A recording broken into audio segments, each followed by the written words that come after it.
स्वागत है आप सभी का tech study ITI YouTube channel पर। नैनी एरोस्पेस लिमिटेड एनएएल की तरफ से ITI pass out and BA BSc and BCom candidates के लिए यहां पे वैकेंसी जारी की गई 2026 की। और इस वैकेंसी के बारे में पूरी डिटेल देखने वाले हैं, कौन कौन इसमें फॉर्म भर सकता है, एलिजिबिलिटी क्राइटेरिया क्या क्या रखा गया है, फॉर्म भरने की फ़ीस कितनी है, सिलेक्शन प्रोसेस क्या होगा एंड साथ ही साथ आप सबको इसमें सैलरी कितनी मिलेगी। तो ये वैकेंसी जो जारी की गई नैनी प्रयागराज की यूनिट है, वहीं से जारी की गई वैकेंसी।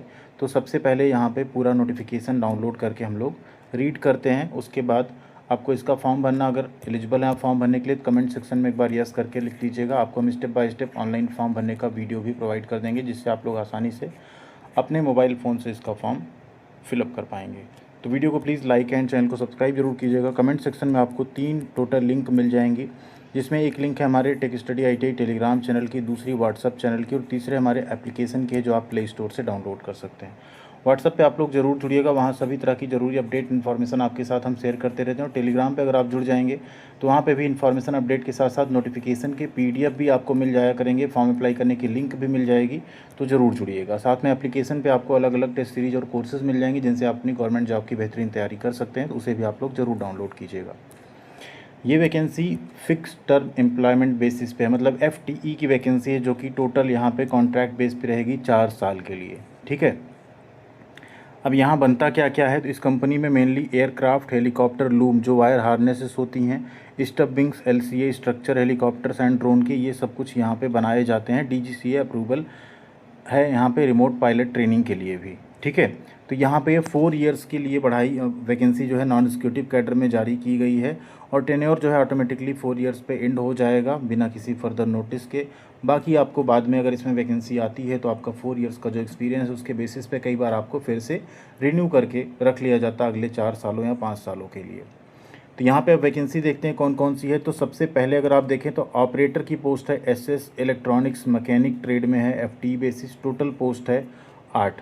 SC कैटेगरी में 2 सीट है, OBC में 2 है और अनरिजर्व कैटेगरी में 4 सीट निकाली गई है। 2 इयर्स का अगर आपने ITI किया हो 10वीं पास करने के बाद, तो आप यहाँ पे फॉर्म भर सकते हैं। NCVT से होना चाहिए ITI। नेक्स्ट आपकी वैकेंसी ऑपरेटर SS फीटर की, ये 5 पोस्ट है टोटल। SC में 1, OBC में 2 और UR एंड DWS में 1 सीट है। इसमें आपने फिटर में अगर ITI किया है 10th करके, तो आप फॉर्म भर सकते हैं। अगली पोस्ट है इलेक्ट्रीशियन की, ऑपरेटर में ही 6 वैकेंसी है टोटल, जहाँ पे 1 SC कैटेगरी में, 1 OBC, 2 EWS और 2 यहाँ पे अनरिजर्व कैटेगरी UR में रखी गई है इलेक्ट्रीशियन ट्रेड के लिए। नेक्स्ट आपका जूनियर असिस्टेंट IMM की पोस्ट है, जिसमें फुल टाइम आपने BCom या BSc किया हो तो फॉर्म भर सकते हैं। 3 वैकेंसी है। इसके बाद आपका साथ में आपके पास कंप्यूटर का कोई 6 महीने का कोर्स होना चाहिए, या BC आपने फुल टाइम किया हो। जूनियर असिस्टेंट HR की वैकेंसी है, 2 सीट है टोटल, जिसमें आपने BA BSc BB या BSW किया हो तो फॉर्म भर सकते हैं। टाइपिंग, स्टेनोग्राफी या कंप्यूटर में आपके पास कोई सर्टिफिकेट होना चाहिए। जूनियर असिस्टेंट फिनेंस की है, 2 सीट है टोटल, जिसमें आपने BCom किया हो या BBA किया हो, कंप्यूटर आपको आना चाहिए, 6 महीने का कोई कोर्स होना चाहिए। जूनियर असिस्टेंट IT में 2 सीट है, इसमें भी BCA होना चाहिए आपके पास, या कंप्यूटर IT में BSc होना चाहिए। ठीक, इसके अलावा एक और चीज़ है, वैसे तो फ्रेशर फॉर्म भर सकते हैं, बट अगर आपके पास 1 ईयर का एक्सपीरियंस या ITI वालों के पास अप्रेंटिसशिप है तो उन्हें यहाँ पे एडवांटेज मिल सकता है सिलेक्शन प्रोसेस में। बट ऐसा नहीं, अप्लाई सभी कर सकते हैं बिना एक्सपीरियंस के भी, ये चीज़ इसमें क्लियरली पहले से मेंशन है। तो वीडियो को आप लोग लाइक नहीं किए तो प्लीज़ लाइक कीजिएगा, चैनल को सब्सक्राइब कर लीजिएगा। यहाँ पे आपको ITI की पढ़ाई के साथ साथ उनकी जॉब्स की अपडेट, उनकी फॉर्म भरने की वीडियोज़, उनके रिजल्ट से रिलेटेड अपडेट, सिलेबस की अपडेट, सब कुछ हमेशा मिलती रहेगी बहुत ही एक्यूरेट एंड टाइम पे।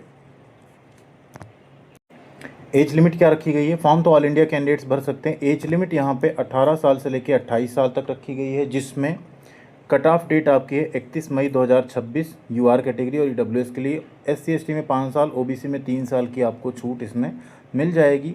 PWD कैटेगरी में 10 साल की छूट मिल जाएगी। SC ST OBC है तो उसमें 10+3 या 10+5 आप ऐड कर सकते हैं, बशर्ते आपको सर्टिफिकेट प्रोवाइड करना पड़ेगा। OBC के केस में 6 महीने से ज़्यादा पुराना सर्टिफिकेट आपका नहीं होना चाहिए, ये भी इसमें आपको ध्यान रखना है। इसके बाद अगर यहाँ बात करें, अगर आपके पास वर्क एक्सपीरियंस है, उस केस में आपके पास जितने साल का वर्क एक्सपीरियंस होगा उतने साल की आपको छूट मिल जाएगी। मैक्सिमम 7 साल तक का वर्क एक्सपीरियंस होगा तो 7 साल तक की आपको छूट यहाँ पे दे दी जाएगी, मतलब 35 साल यहाँ पे मैक्सिमम एज लिमिट रहती है उस केस में जब आपके पास एक्सपीरियंस हो कोई काम करने का। ठीक है, ये भी आपको ध्यान रखना है। अब यहाँ बात कर लेते हैं कि आपका इसमें पोस्टिंग कहाँ रहेगा, तो पोस्टिंग आपको Naini aerospace limited NAEL Prayagraj UP में ही रहने वाला है। बाकी आपका ट्रांसफ़र वगैरह हो सकता है अगर ज़रूरत पड़ी कहीं और पे, तो उस केस में 4 इयर्स का टेन्योर रहेगा। उसके बाद ये परमानेंट वैकेंसी चूँकि नहीं है तो आप यहाँ पे कोई भी क्लेम नहीं कर सकते परमानेंट जॉब का, ठीक है। इसके अलावा अगर यहाँ बात करें सैलरी की आपके, तो ऑपरेटर कैटेगरी में आपका बेसिक पे 4200 होगा, DA आपको 471.2% मिलेगा मतलब 19,790। HRA आपको 12% मिलेगा 2899। एनुअल इंक्रीमेंट आपका पर मंथ होगा 1 ईयर की सेटिस्फैक्ट्री सर्विस के बाद 115 रुपये महीने सैलरी बढ़ेगी। HRA की बात करें तो 20% होगा बेसिक पे का 840 रुपये। EPF आपका जाएगा यहाँ पे 2899। और यहाँ पे आपका मेडिकल अलाउंसेस मिलेंगे बेसिक पे प्लस DA अपॉन 12 करके 1999 रुपये पर मंथ। तो टोटल अगर CTC की बात करें तो लगभग यहाँ 4,56,000 आपका पड़ रहा है एनुअल CTC, यानी लगभग आपकी अगर सैलरी यहाँ देखें तो 35,000 के आसपास इनिशियली बन सकती है, ठीक है। बाकी इसमें 4.96 बन रहा है CTC।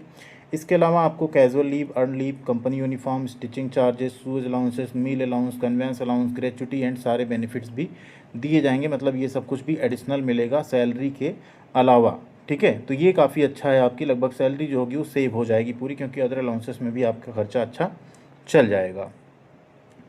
इसके साथ साथ यहाँ पे आपको जो लीव मिलेगी 2.5 डेज EL मिलेगी आपको विथ पे फॉर एवरी कैलेंडर मंथ, ठीक। 4 सेट यूनिफॉर्म मिलेंगे वंस इन 2 ईयर्स, ठीक है। स्टिचिंग चार्ज और शू अलाउंसेस आपको दिए जाएंगे कंपनी की तरफ से, ठीक। फीमेल पर्सनल जो होंगे उन्हें मैटरनिटी बेनिफिट भी मिलेगा। पर्सनल जिनका 1 साल यहाँ पे सर्विस कंप्लीट हो जाएगा उनकी ग्रेचुटी वगैरह का भी बेनिफिट रहेगा। ये सारी चीज़ें यहाँ पे दी गई, मतलब फैसिलिटीज़ आपको एज अ परमानेंट एम्प्लॉय मिलेंगी। बस आपका जो पोस्ट रहेगा ना वो परमानेंट नहीं रहेगा, इन फ्यूचर होगा नहीं होगा वो चीज़ें बाद में जो है यहाँ पे बताई जाएंगी।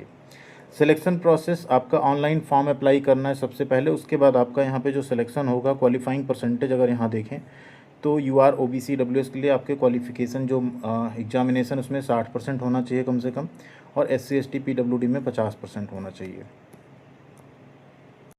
फिर यहाँ डिसाइड होगा जब कंपनी आपको रिटन टेस्ट के लिए बुलाएगी, ठीक है, तो उस केस में वो मेरिट बेसिस पे भी सिलेक्शन ले सकते हैं। शॉर्ट लिस्टिंग करके आपको रिटन टेस्ट के लिए बुलाएंगे, उसके अकॉर्डिंग आप यहाँ पे जाएंगे अपना एग्ज़ाम देने के लिए। रिटन टेस्ट आपका सिर्फ और सिर्फ प्रयागराज यानी इलाहाबाद यूपी में ही होगा। आपको ईमेल के माध्यम से उसकी इन्फॉर्मेशन जो है दे दी जाएगी, वेबसाइट पे भी उसकी अपडेट आएगी, तो उसके बारे में आप सबको यहाँ पे हम शेयर कर देंगे इन्फॉर्मेशन। जो आपका रिटन टेस्ट होगा वो 2.5 घंटे का होगा, जिसमें पार्ट 1 में 20 क्वेश्चन होंगे जनरल अवेयरनेस के, पार्ट 2 में 40 क्वेश्चन होंगे इंग्लिश और रीजनिंग के, पार्ट 3 में आपके 100 क्वेश्चन होंगे आपके ट्रेड से रिलेटेड, आपके डिसिप्लिन से रिलेटेड। 1 मार्क का रहेगा एक क्वेश्चन, कोई नेगेटिव मार्किंग यहाँ पे नहीं रहेगी, आप सारे क्वेश्चन जो हैं वो अटेम्प्ट कर सकते हैं इसमें, ठीक है। सिलेक्शन आपका मेरिट के बेसिस पे होगा, जो रिटन टेस्ट में मेरिट बनेगी उसी के बेसिस पे मिनिमम आपको 50% नंबर रिटन टेस्ट में स्कोर करना है। SC ST PWD और यहाँ पे जो other category SC ST PWD को 10% के रिलैक्सेशन रहेगा, मतलब वो 40% पे भी क्वालिफाई माने जा सकते हैं। अगर आप यहाँ सिलेक्ट होते हैं रिटर्न में, DV के टाइम पे आपका यहाँ पे जो है TA जो होगा आपका स्लीपर क्लास का, ट्रेन या बस का जो है आपको रिम्बर्स किया जाएगा किराया जब आप वहाँ पे जाएंगे DV के लिए। एंड आपका मेडिकल एग्जामिनेशन भी होगा, उसके बाद आप यहाँ पे पोस्ट कर दिए जाएंगे। फॉर्म भरने की फ़ीस की बात करें तो 200 रुपये फ़ीस रखी गई है, एडिशनल बैंक चार्जेस लगेंगे। Application fees SC ST PWD candidates के लिए कोई फ़ीस नहीं लगेगी। जो स्पॉन्सर्ड कैंडिडेट है एम्प्लॉयमेंट एक्सचेंज या सैनिक बोर्ड के थ्रू या एक्स अप्रेंटिसिप जो है NAEL या HAL में जिन्होंने अप्रेंटिसिप की हो, उनका भी यहाँ पे कोई फ़ीस नहीं लगेगा, ठीक है। तो जो HAL में अप्रेंटिस किए उन्हें यहाँ पे बेनिफिट भी मिल सकता है। अगर आपका HAL से अप्रेंटिसिप है तो आप लोग ज़रूर यहाँ फॉर्म भरिएगा और आपको यहाँ पे फ़ीस में छूट भी मिलेगी। फॉर्म अप्लाई करने का स्टेप बाय स्टेप वीडियो आप सबको हम प्रोवाइड कर देंगे, जिससे आप आसानी से फॉर्म अपना अप्लाई कर पाएंगे बिना किसी मिस्टेक के। मोबाइल फ़ोन से ही फॉर्म भरा जाएगा, भले वहाँ पे लिखा हुआ मोबाइल से नहीं भरा जाएगा, हम आपको भर के ज़रूर बताएंगे। फॉर्म भरने की लास्ट डेट है 17 जुलाई 2026, उससे पहले आप लोगों को फॉर्म यहाँ पे भर देना है। ऑल इंडिया कैंडिडेट्स यहाँ पे एलिजिबल हैं, कोई और कंडीशन नहीं रखी गई है कि आपका कुछ यूपी का डोमिसाइल या कुछ ऐसा नहीं रखा गया, तो आप इंडिया में कहीं से भी बिलोंग करते हैं आप इसके लिए फॉर्म अप्लाई कर सकते हैं। ऑनलाइन एप्लीकेशन 27 जून से लेकर 17 जुलाई तक भरे जाएंगे। एडमिट कार्ड आपका 31 जुलाई को आएगा। रिटन टेस्ट आपका 23 अगस्त को होगा। रिटन टेस्ट का रिजल्ट भी यहाँ पे 27 अगस्त को जारी कर दिया जाएगा। और ये कुछ फॉर्मेट्स हैं कैटेगरी सर्टिफिकेट के, अगर आपने नहीं बनवाए हैं इस फॉर्मेट में या सेंट्रल गवर्नमेंट के फॉर्मेट में आपके पास नहीं है तो उसे आप लोग ज़रूर बनवा लीजिएगा। बाकी परमानेंट जॉब नहीं है, लेकिन अगर आप 4 ईयर्स के लिए एक अच्छी सैलरी पे, प्राइवेट जॉब से तो ज़्यादा ही बेहतरीन सैलरी रहेगी, अगर आप चाहते हैं यहाँ नौकरी करना तो आपको इसका फॉर्म ज़रूर भरना चाहिए, अगर आप इन 3 ट्रेड से बिलोंग करते हैं, इलेक्ट्रॉनिक मैकेनिक, फिटर या इलेक्ट्रीशियन से, उस केस में। थैंक यू वेरी मच, ख्याल रखिएगा अपना, मिलते हैं अगली अपडेट के साथ अगले वीडियो में।